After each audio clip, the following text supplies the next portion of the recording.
Hello everyone, आज के इस वीडियो में हम पढ़ने वाले हैं क्लास 12 केमिस्ट्री का बहुत ही इंपॉर्टेंट टॉपिक जिसका संबंध आपके बोर्ड एग्जाम में भी पूछा जाता है और इस पर न्यूमेरिकल आपसे पूछ लिया जाता है, जो है नॉर्मलता और शक्ति में संबंध। जो कि यहाँ पे हमने लिख दिया है नॉर्मलता तथा शक्ति। शक्ति को हम ग्राम प्रति लीटर भी कहते हैं। तो नॉर्मलता और शक्ति में क्या संबंध होता है आज के इस वीडियो में हम समझेंगे। और मैं आपको विश्वास दिलाता हूँ कि बहुत ही आसानी तरीके से आपको इस वीडियो में समझ में भी आएगा और याद भी हो जाएगा। तो चलिए हम स्टार्ट करते हैं। तो यहाँ पे हम सबसे पहले समझते हैं नॉर्मलता और शक्ति। तो देखिए नॉर्मलता क्या होता है, शक्ति क्या होता है। नॉर्मलता तो अभी हमने जस्ट कल ही हमने आपको पढ़ाया था, और जो शक्ति है शक्ति हमने बहुत पहले पढ़ा दिया है। अदरवाइज यदि आप कमेंट्स करते हैं तो शक्ति मतलब ग्राम प्रति लीटर जो है इसके बारे में भी मैं आपको अच्छे से पढ़ा दूंगा। अदरवाइज सबसे पहले तो इनका संबंध ज्ञात करने के लिए आपको इन दोनों का फॉर्मूला पता होना चाहिए। तो चलिए हम फॉर्मूले लिख देते हैं। सबसे पहले नॉर्मलता का मैं फॉर्मूला लिखता हूँ। नॉर्मलता को हम n से दर्शाते हैं और नॉर्मलता इक्वल टू होता है विलेय का भार बटे विलेय का तुल्यांकी भार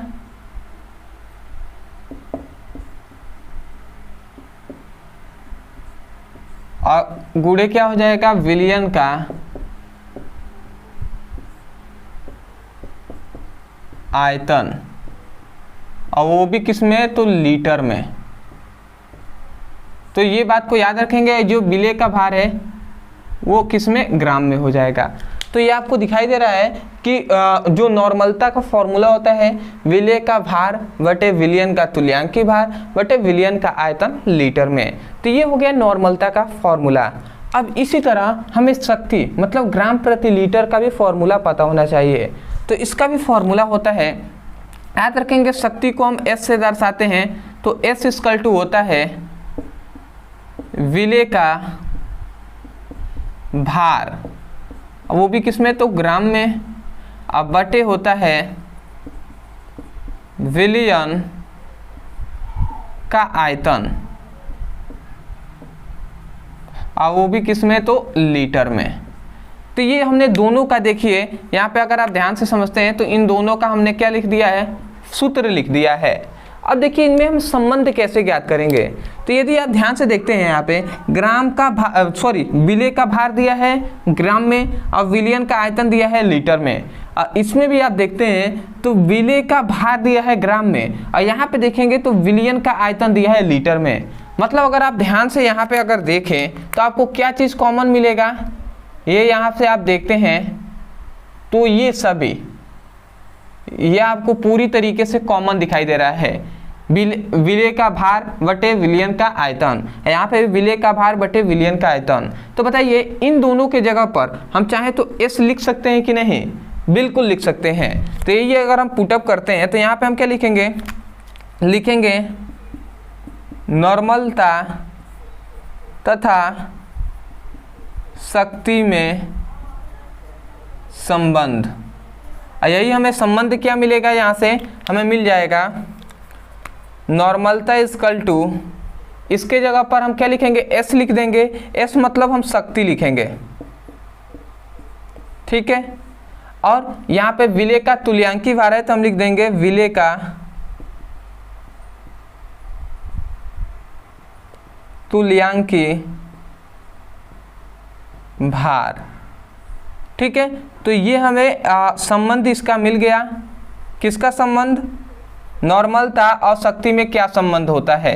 तो आशा करते हैं कि ये आपको समझ में आ गया होगा कि नॉर्मलता बराबर क्या होता है शक्ति बटे विलेय का तुल्यांकी भार। या इसी को अगर हम और चेंज करें तो यहाँ से हम निकाल सकते हैं ओनली शक्ति बराबर, शक्ति इक्वल टू हम लिख सकते हैं नॉर्मलता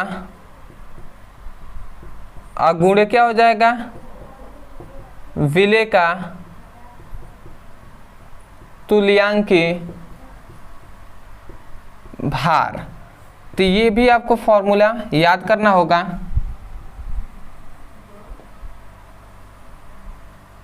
थोड़ा सा मैं कोष्ठ में इसको कर दे रहा हूँ जिससे आपको आसानी हो नोट्स भी बनाने में और आप समझ पाएँ कि ये सभी इंपॉर्टेंट है।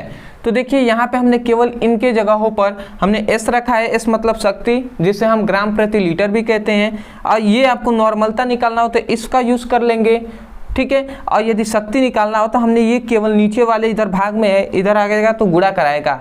तो यही हमने नॉर्मलता में विलय का तुल्यांकी भार लिख दिया है, शक्ति बराबर।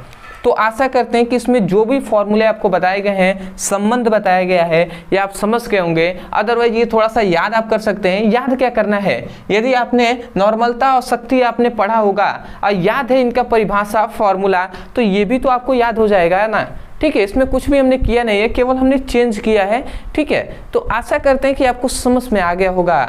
अदरवाइज ये जो टॉपिक है ये आपके लिए इंपॉर्टेंट किस लिए है, न्यूमेरिकल के लिए है, तो इसलिए आप इसको याद कर लेंगे। अदरवाइज यदि आपको समझ में आ गया है तो वीडियो को लाइक कीजिएगा और हमें कमेंट सेक्शन में बताइएगा कि वास्तव में आपको ये वीडियो कैसा लगा। और दूसरी बात, यदि आप भी क्लास 12 का फिजिक्स और केमिस्ट्री का सीरियस होकर पढ़ाई कर रहे हैं तो आप जाइए हमारे चैनल के, हमारे मेन चैनल जिसका नाम है ब्रदर सर, तो हमारे मेन चैनल पर जाएंगे तो वहाँ पर बेसिक टू हाई आपको सभी फिजिक्स और केमिस्ट्री का अच्छे से पढ़ाई कराया जा रहा है। चैप्टर वाइज सभी इंपॉर्टेंट क्वेश्चन, सभी chapter wise numerical, chapter wise सभी फॉर्मूले, कैसे आपको पढ़ाई करना चाहिए, ये सब आपको बताया जा रहा है। तो वहां से जाकर अच्छे से आप पढ़ाई कर सकते हैं। तो चलिए दोस्तों, आज के लिए इतना ही। मिलते हैं एक बेहतरीन टॉपिक के साथ, तब तक के लिए धन्यवाद। जय हिंद, जय भारत।